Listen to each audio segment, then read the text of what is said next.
नमस्कार दोस्तों, स्वागत है हमारे channel Kabira coaching centre with AD में। दोस्तों हम लोग पढ़ रहे हैं क्लास 10th में, तैयारी करें यूपी बोर्ड परीक्षा 2026 की। हम लोगों ने पिछले वीडियो में अध्याय तीसरे का कंप्लीट प्रश्नावली देख लिया था, सारे क्वेश्चंस को सॉल्व कर लिए थे। तो आज हम लोग अध्याय चौथे को स्टार्ट कर रहे हैं। अध्याय चौथे में आज की वीडियो के माध्यम से हम लोग कंप्लीट इन्फॉर्मेशन यानी द्विघात समीकरण किसे कहते हैं, उसके बाद जितने भी अध्याय चौथे में फार्मूले हैं सारे फार्मूले को हम लोग कर लेंगे, सारे फार्मूले को हम लोग देख लेंगे। एक भी फार्मूले मैं नहीं छोड़ूंगा। अध्याय चौथे में जितना भी फार्मूला लगेगा सारे फार्मूले को मैं नोट करा दे रहा हूँ, आप लोग नोट कर लीजिएगा और फार्मूले को रिवाइज कर लीजिएगा। ठीक है मेरे भाई। तो कल की वीडियो के माध्यम से हम लोग प्रश्नावली 4.1 को स्टार्ट करेंगे, यानी प्रश्नावली 4A को स्टार्ट करेंगे। तो आज के वीडियो से हम लोग सिर्फ और सिर्फ द्विघात समीकरण किसे कहते हैं इसके बारे में और अध्याय चौथे का कंप्लीट फार्मूले को हम लोग देख लेंगे।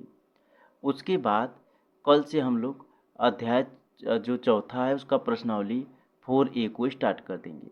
ठीक है मेरे भाई। तो फार्मूला काफ़ी ज़्यादा इम्पोर्टेंट होता है और उससे पहले ये जानना इम्पोर्टेंट होता है कि द्विघात समीकरण, जो अध्याय चौथे का क्या नाम है मेरे भाई, द्विघात समीकरण। इसे इंग्लिश में क्वाड्रेटिक इक्वेशन कहते हैं। क्या कहते हैं मेरे भाई? क्वाड्रेटिक इक्वेशन कहते हैं इसे इंग्लिश में। द्विघात समीकरण को इंग्लिश में क्वाड्रेटिक इक्वेशन कहते हैं।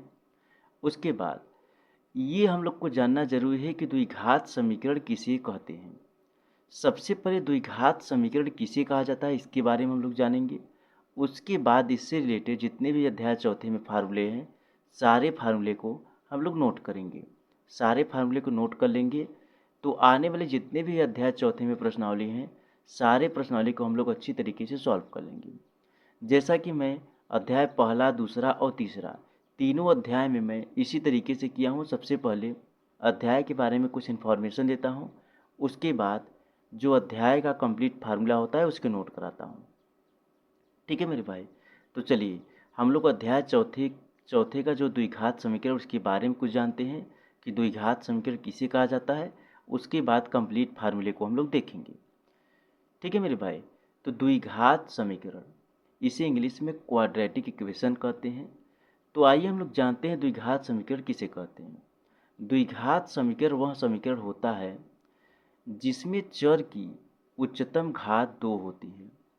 द्विघात समीकरण वह समीकरण होता है जिसमें चर की उच्चतम घात 2 होती है या चर की अधिकतम घात 2 होती है, उसे द्विघात समीकरण कहा जाता है। किसे कहा जाता है मेरे भाई? द्विघात समीकरण उसे कहा जाता है जिसमें चर की अधिकतम घात 2 होती है या उच्चतम घात 2 होती है, उसे द्विघात समीकरण कहते हैं। इसे मानक रूप a x square plus b x plus c बराबर 0 में व्यक्त किया जाता है। द्विघात समीकरण जो है मेरे भाई उसे मानक रूप a x square plus b x plus c बराबर 0 के रूप में लिखा जाता है या व्यक्त किया जाता है, जहाँ ए बी और सी अचर है। देखिए मेरे भाई, जो इसमें लिखा हुआ a x square plus b x plus c, इसमें ये लिखा हुआ है ये द्विघात समीकरण बराबर 0, ये द्विघात समीकरण है। जिसकी अधिकतम घात 2 होती है, चर की अधिकतम घात 2 होती है, उसे द्विघात समीकरण कहा जाता है। तो यहाँ पर इसमें ए लिखा हुआ है, यहाँ बी, यहाँ सी लिखा हुआ है। तो यहाँ पर जो ए बी सी है ये अचर राशि है, इसे अचर कहा जाता है, और जो यक्स है इसे चर कहा जाता है। ठीक है मेरे भाई। और एक ए का नॉट इक्वल टू 0 होना चाहिए, यानी ए बराबर 0 नहीं होना चाहिए। ए बराबर 0 नहीं होना चाहिए, क्यों नहीं होना चाहिए? क्योंकि जो ए बी सी और अचर राशि है ये मतलब अचर है, अगर ए बराबर ही 0 हो जाए तो पूरी वैल्यू 0 हो जाएगी, कोई मतलब नहीं होगा। तो इसीलिए बोल रहा है कि ए बराबर 0 नहीं होना चाहिए, यानी ए का नॉट इक्वल टू 0 होना चाहिए। इस समीकरण के यक्स के दो मान होते हैं जिन्हें इसके मूल कहते हैं। इस समीकरण के यक्स के दो मान होते हैं जिन्हें इसके मूल कहते हैं। यक्स के दो मान का मतलब यक्स स्क्वायर है तो इसे यक्स इंटू एक्स के रूप में लिख सकते हैं, तो ये दो मान हो जाएगा। ठीक है मेरे भाई। तो ये द्विघात समीकरण के बारे में कुछ मैं जानकारियाँ आप लोग को दे दिया। और एक चीज़ मैं और बताना चाहता हूँ, जो इसके द्विघात समीकरण उसे कहा जाता है जिसकी अधिकतम घात 2 होती है। तो यहाँ पर जो लिखा हुआ है, क्या लिखा हुआ है मेरे भाई, a x square plus b x plus c बराबर 0, ये द्विघात समीकरण है। ठीक है मेरे भाई। तो यहाँ पर जो चर है, चर एक्स स्क्वायर है, चर की अधिकतम घात कितनी है, 2। अगर यहाँ पर ये अधिकतम घात 3 हो जाएगी तो त्रिघात समीकरण हो जाएगा। इसी प्रकार से होता है ये। तो ये द्विघात समीकरण ऐसे ही लिखा जाता है कि चर की अधिकतम घात 2 हो, उसे द्विघात समीकरण कहते हैं। तो यहाँ पर चर की अधिकतम घात 2 है, उसे द्विघात समीकरण कहते हैं। जो ए, बी और जो सी है, ये एक अचर राशि है। अचर राशि क्यों है मेरे भाई? क्योंकि इसके मान में, मतलब यहाँ पर हम लोग अचर राशि इसलिए इसे कहा जाता है, ये समझना जरूरी है कि ये अचर राशि क्यों है। जो अचर है मेरे भाई, ए है, बी है और सी है, इसकी जगह पे क्वेश्चन में क्या देता है, 1 देता है, 2 देता है, 3 देता है, या कोई भी संख्या रख देता है। ठीक है मेरे भाई, इसीलिए ये अचर राशि है। ठीक है मेरे भाई, तो ये चीज़ें आप लोग को समझ में आ गया होगा। ये मान कभी बदलता नहीं है। बदलने का मतलब ये है, जैसे 1 2 3 4 यहाँ पे कुछ भी रख सकते हैं।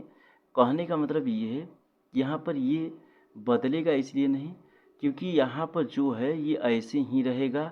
यहाँ पर स्क्वायर नहीं लगा सकते हैं और कुछ नहीं लगा सकते हैं, लेकिन जो चर राशि है वहाँ पर लगा सकते हैं। चलिए अब हम लोग आगे फार्मूले को देखते हैं और ये चीज़ आप लोग को समझ में आ गया होगा कि द्विघात समीकरण किसे कहते हैं। चलिए अब आगे हम लोग फार्मूले को देखते हैं। तो पहला नंबर फार्मूला क्या है मेरे भाई? पहला फार्मूला है e x square plus b x plus c a का नॉट इक्वल टू 0 को द्विघात व्यंजक कहते हैं। क्या कहते हैं मेरे भाई? द्विघात व्यंजक इसे कहा जाता है। उसके बाद यहाँ पर e x square plus b x plus c और ए का नॉट इक्वल टू 0, यानी ए की जहाँ पर ए है, यहाँ पर ए दिख रहा है जो आपको, ये ए दिख रहा है, यहाँ पर 0 नहीं होना चाहिए। इसके बारे में मैं पहले ही बता दिया। यह एक द्विघात व्यंजक है।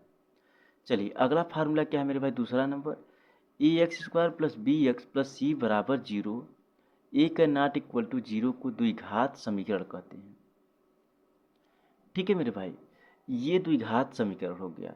ये वाला जो है ये द्विघात व्यंजक है। द्विघात व्यंजक इसलिए है मेरे भाई, इसको मैं इरेज करके बता देता हूँ। देखिए यहाँ पर क्या दिया हुआ, e x square plus b x plus c, ये व्यंजक है। ठीक है मेरे भाई, यह एक व्यंजक हो गया, ये द्विघात व्यंजक हो गया। लेकिन अगर क्वेश्चन में देता है a x square plus b x plus c बराबर 0 होते ही ये द्विघात समीकरण हो जाएगा। ठीक है मेरे भाई, द्विघात समीकरण का मतलब यहाँ पर x या y की वैल्यू जो ज्ञात करनी होती है वो वाला हो जाएगा। लेकिन द्विघात व्यंजक में बराबर करके 0 नहीं दिया होता है। चलिए अब अगला फार्मूला क्या है मेरे भाई? तीसरा नंबर फार्मूला है e x square plus b x plus c बराबर 0 को विवेचक, क्या कहते हैं मेरे भाई? विवेचक या विविधकर इसे भी कहा जाता है। डी बराबर बी स्क्वायर माइनस 4ac, ये इंपॉर्टेंट फार्मूला है मेरे भाई। ये very very most important formula है। ये बहुत ज़्यादा इंपॉर्टेंट फार्मूला है। ये कई क्वेश्चनों में इस फार्मूले का प्रयोग होगा। तो a x square plus b x plus c बराबर का जो विवेचक होता है, क्या होता है मेरे भाई? विवेचक इसे कहते हैं विवेचक डी, या विविधकर भी इसे कहते हैं। तो डी बराबर बी स्क्वायर माइनस 4ac होता है। ठीक है मेरे भाई, तो यहाँ पर नीचे देखिए, डी को विविधकर भी कहते हैं या विवेचक कहते हैं। चलिए अगला आपका चौथा नंबर फार्मूला है a x square plus b x, यहाँ पर बी एक्स रहेगा मेरे भाई, ये टाइपिंग एरर है। A x square plus b x plus c बराबर 0 जो दिया हुआ है, इसके जो मूल होते हैं मेरे भाई, इसके मूल क्या है? अल्फ़ा इंटू बीटा बराबर minus B plus minus root में b square minus 4ac upon 2a। ये भी फार्मूला इंपॉर्टेंट है। देखिए मेरे भाई, ये जो फार्मूला है तीसरा नंबर फार्मूला, ये इम्पॉर्टेंट है, मैं लिख दे रहा हूँ इम्पॉर्टेंट। एक ये हो गया और एक ये फार्मूला हो गया, ये भी इम्पॉर्टेंट है और ये भी इम्पॉर्टेंट फार्मूला है। कौन? ये भी इम्पॉर्टेंट है, ये भी इम्पॉर्टेंट है मेरे भाई, और ये भी। ये 4 5 फार्मूले काफ़ी ज़्यादा इम्पॉर्टेंट है। आपके अध्याय चौथे की किसी भी क्वेश्चन को सॉल्व करने के लिए।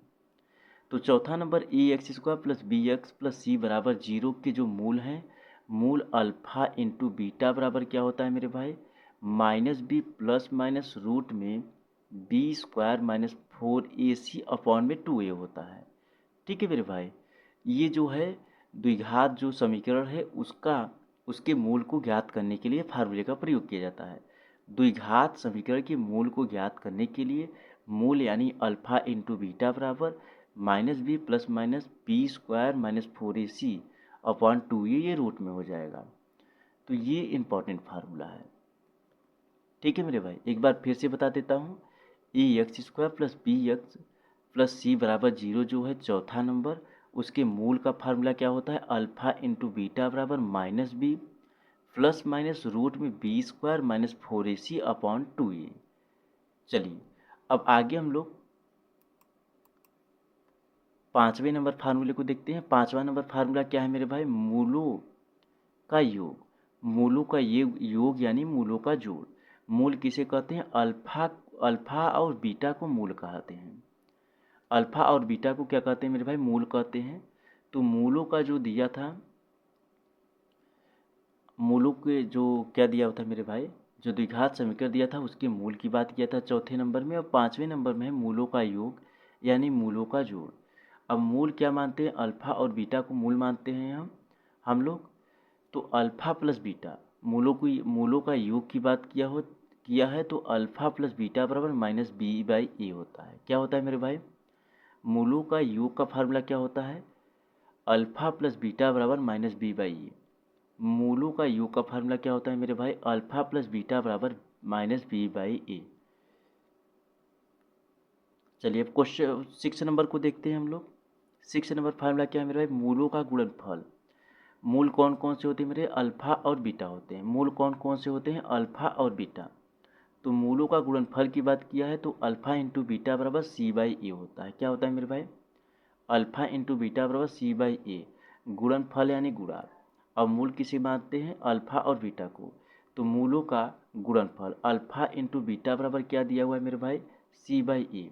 अल्फा इंटू बीटा बराबर सी बाई ए, ये मूलों का गुणनफल का फार्मूला होता है। चलिए अब यहाँ देखिए मेरे भाई, जो यहाँ पर एक चीज़ लिख लीजिएगा, जो द्विघात समीकरण लिखा है यहाँ पर मूलों का द्विघात समीकरण लिख लीजिएगा।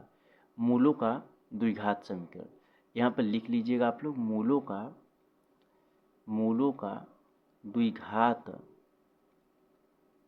समीकरण। मूलों का द्विघात समीकरण मेरे भाई, मूलों का द्विघात समीकरण का फार्मूला होता है एक्स स्क्वायर माइनस ब्रैकेट में alpha plus beta x plus alpha plus beta बराबर 0 होता है। क्या होता है मेरे भाई, एक्स स्क्वायर माइनस ब्रैकेट में alpha plus beta x plus alpha plus beta बराबर 0 होता है। ये द्विघात समीकरण के मूलों का फार्मूला होता है। द्विघात समीकरण के मूलों का फार्मूला क्या होता है मेरे भाई, x square minus alpha plus beta x plus alpha plus beta बराबर 0 होता है। चलिए अब अगला आपका फार्मूला 8 नंबर फार्मूला है मूलों की प्रकृति। मूलों की प्रकृति कौन कौन सी है, 3 प्रकार की है। मूलों की प्रकृति कितने प्रकार की है मेरे भाई, 3 प्रकार की है। ठीक है मेरे भाई, देखिए जिस तरफ मुंह खुला होता है, जैसे डी लिखा हुआ है, जिस तरफ मुंह खुला होता है मेरे भाई वो बड़ा होता है, तो मूल का काल्पनिक होता है। डी से बड़ा जो 0 है मेरे भाई, डी से बड़ा 0 है तो मूल का काल्पनिक होता है। और अगला क्या है, डी बराबर 0 तो मूल का वास्तविक और समान होता है। जो इसके मूल होते हैं वास्तविक और समान होते हैं। और जो पहला नंबर है, इसके जो मूल होते हैं काल्पनिक होते हैं। क्या होते हैं मेरे भाई, मूल काल्पनिक होते हैं। और दूसरा नंबर जो है डी बराबर 0 है तो मूल वास्तविक और समान होते हैं। अगला डी बड़ा है 0 छोटा है तो मूल वास्तविक और असमान होते हैं। ठीक है मेरे भाई, अगर डी के बराबर है, डी बराबर 0 है, डी के बराबर 0 है तो मूल वास्तविक और समान होते हैं। लेकिन अगर डी बड़ा है 0 छोटा है तो मूल वास्तविक और असमान होते हैं। लेकिन अगर 0 बड़ा है डी छोटा है तो मूल काल्पनिक होते हैं। इस चीज़ को ध्यान रखिएगा आप लोग। ठीक है मेरे भाई, एक चीज़ यहाँ पर देखिएगा, ये जो फार्मूला लिखा है द्विघात समीकरण का मेरे भाई, यहाँ पर थोड़ा एरर है। यहाँ पर क्या मेरे भाई, द्विघात समीकरण के मूलों का जो फार्मूला है, यहाँ पर यक्स स्क्वायर माइनस ब्रैकेट में अल्फा प्लस बीटा यक्स हो जाएगा, प्लस अल्फा इंटू बीटा बराबर 0 हो जाएगा। ठीक है मेरे भाई, यहाँ पर जो मैं लिखा हूँ इसको मैं सही कर दे रहा हूँ। ये हो गया।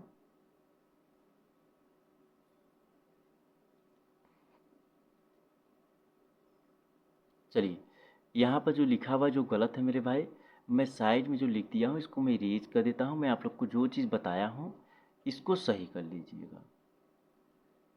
ठीक है मेरे भाई, तो यहाँ पर अल्फा इंटू बीटा हो जाएगा। ये द्विघात समीकरण के मूलों का फार्मूला है मेरे भाई। क्या है, यक्स स्क्वायर ब्रैकेट में alpha plus beta x plus alpha into beta बराबर 0 होता है। ये द्विघात समीकरण के मूलों का फार्मूला होता है। ठीक है मेरे भाई, तो ये इतने ही फार्मूले हैं, बहुत ज़्यादा फार्मूले नहीं हैं, 8 फार्मूले हैं। 8 फार्मूले में से मैं आपको जो इम्पोर्टेंट लिखा हूँ यही बस ज़रूरी है।